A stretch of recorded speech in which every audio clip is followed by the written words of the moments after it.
Continuing on with today's show, and again, touching base a little bit on the scheduling for the NFL, this time and how it relates to the college football playoffs. This year in 2024, the college football playoffs will have an expanded format going from the old four-team sort of way of doing it to the expanded 12-team playoffs that now will debut in 2024. It's certainly something to watch. I'm very much anticipating how it goes in the first year, having more teams in it. But how it relates to the NFL is also from a scheduling standpoint, where this year, if a lot of people didn't notice, the NFL released their schedule a week later than they usually tend to do it. And this could point to a reason as to why it took a little bit longer to come out with the schedule, because the NFL is having a Wednesday game this year for the first time in 2024, seemingly on purpose, because the last time they do it, it hasn't really been ever done really on purpose, because the last time it happened technically was in 2020 when they moved it there because of COVID. They had to move it around because of the whole COVID protocols and stuff like that. Again, in 2012, the game was moved back to Wednesday because of a scheduled speech at the Democratic National Convention by Barack Obama, so the NFL had to move it back a day. The last time it was scheduled on purpose was, I think, in the 1960s or 70s, so it usually doesn't happen, and it does have some reasoning behind it, because the NFL scheduled the Christmas Day games on that day, because it does sort of play into a scheduling conflict a little bit with the college football playoffs. Sports Illustrated Albert Breer reported that the NFL had coordinated some of their games in late December and on Christmas to try and lower the number of overlaps there was with the new playoff format for college football.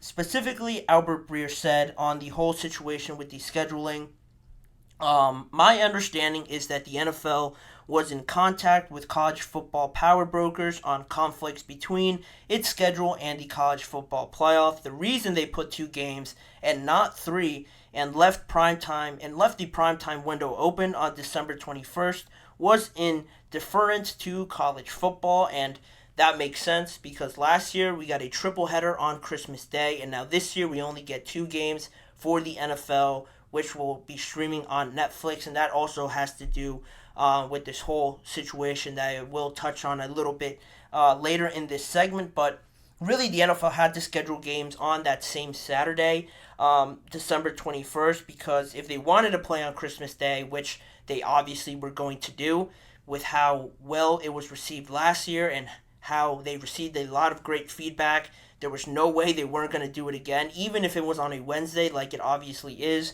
The NFL was going to do everything that they needed to get that game on Christmas Day again, so they had to schedule the game on Saturday, December 21st, so they had to schedule the Houston game at 1 o'clock and the Pittsburgh Steelers and the Baltimore Ravens game at 4:30 to leave that prime time slot open for the college football playoffs, with games showing on overlapping networks as well. You know, there are some college football games that are shown on CBS, that are shown on Fox, so having these games on similar days with similar networks was another reason why the NFL had to change the time around and just had to settle for two games rather than three. And it just now sort of pops up this question, will the NFL, having these games on odd days, trying to schedule it around more and more with college football playoffs, how will that sort of intertwine in seasons going forward? How will it look? How smoothly will it go over? You know, this year it sort of worked out because the Christmas Day game fell on a Wednesday, so really there's no college football games on that day. There's hardly ever NFL games on that day, so it sort of worked out a little bit for the NFL to have some breathing room there.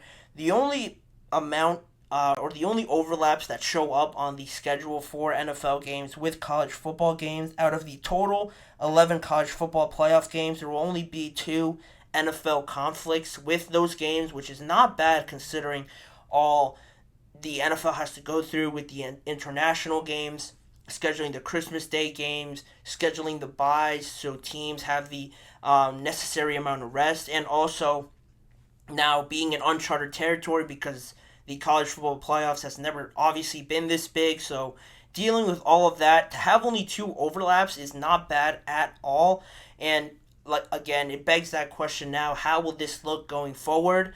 It is pretty interesting to think about now, because if you think about it, the facts of the NFL schedule this year is that there's going to be a game on every single day of the week at one point in the NFL season, except Tuesdays for now, quite honestly, because with more college football playoff games being on in this extended format, now more NFL games being shown on different networks, and trying to schedule them on certain days. What happens when Christmas falls on a Tuesday or on a separate day on a Saturday, and they have to schedule all these other games around then? Tuesday is safe for now, but I think it's only a matter of time before there is a NFL game on a Tuesday, more regularly. That's just the way this whole thing is trending towards. Now, the college football playoffs are growing obviously more. There needs to be more room on these TV schedules, and the issue will quite honestly be with the players and the NFL players trying to not accommodate to the playoffs getting bigger, because it's not something that the players obviously have to figure out. It's the league, the NFL, having to schedule all these things and still try to do it in a way where the NFL players are still getting the necessary amount of rest, getting the necessary amount of travel time and practice time in and stuff like that.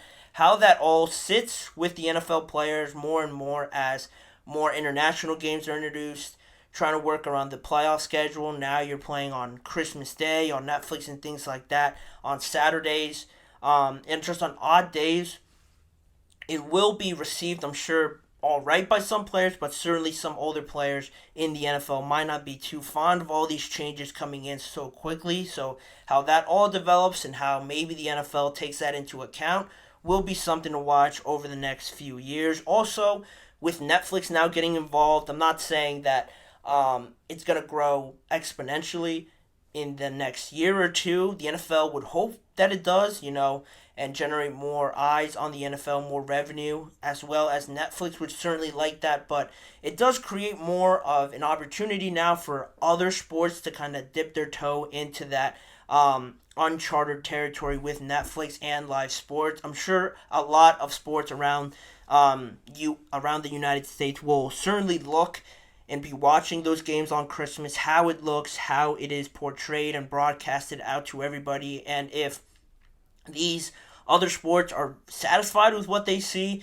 next year we're going to see a lot more other opportunities, maybe for college football to also show games on there, maybe for the NBA to have some games on there, or the MLB or something like that. This is sort of a tested year, a run-through year for the other sports to see how Netflix does it with the NFL. With how big the NFL is, it doesn't get much bigger than that in terms of U.S. sports. If it is a success and teams, or I should say other sports really like it, I'm sure Netflix will have a lot more opportunity to have live sports on their platform, and that will also allow the NFL to have more options to move games around at different times through different streaming platforms. Just creating more confusion, really, at this point with the scheduling and things like that. But the NFL and college football always find a way to make it work, evidently. But it might seem great right now for the fans to somehow get even more football towards the holiday season, with the playoffs expanding and the NFL seemingly streaming, being played on every single day of the week. But how this all works out in the future and how the NFL continues to work around it, working in some more international games, will be something very crucial to monitor, and how they just schedule this college football playoffs as well. That's not really my field, college football, but also how that works out, how maybe they'll change something in next year's playoffs or in the years to follow after that. If something didn't work this year with the playoffs that they want to get rid of, or integrate something else to try and make it more fun for viewers, I'm sure they'll have no hesitancy to do that. And then how that all plays into the massive scheduling and the TV contracts and stuff like that. Seems like a lot. I'm glad no fans really have to deal with it to some extent, but at the same time, hopefully it all works out and it goes smoothly. This is going to be an interesting year to see how it all plays out, how it all looks on different platforms, how it all looks streaming at the same time, being one game on Saturday or a couple college football games on that day. Then the NFL comes on later in the day. How those viewerships and how those views are distributed between the games also will be a telling sign for both the college football playoffs and the NFL to monitor. But for right now, they have been very well at doing it to only have two overlaps, which is great. How it all plays out, we're just going to have to wait till the later months in December and November to see how it actually looks. But there is a lot of excitement, rightly so. More football on the screen. Who doesn't like that at the end of the day? I'm certainly going to be watching on both college football and the NFL to see how these games are looking at that point in the year. But in the meantime, we will move on with some more segments on today's show. A couple more to get to on today's episode. The 49ers defensive coordinator situation. Nick Sorensen, or is it Brandon Staley? Who's going to have more control and more say in that relationship? Stay tuned to find out more on that. Plus, the Raiders, how they're planning on using Brock Bowers in their new offense to try and generate some more looks for not only those guys, but for also Devontae Adams and all their other playmakers in 2024. Stick around. We're going to be right back with those two stories after this short break.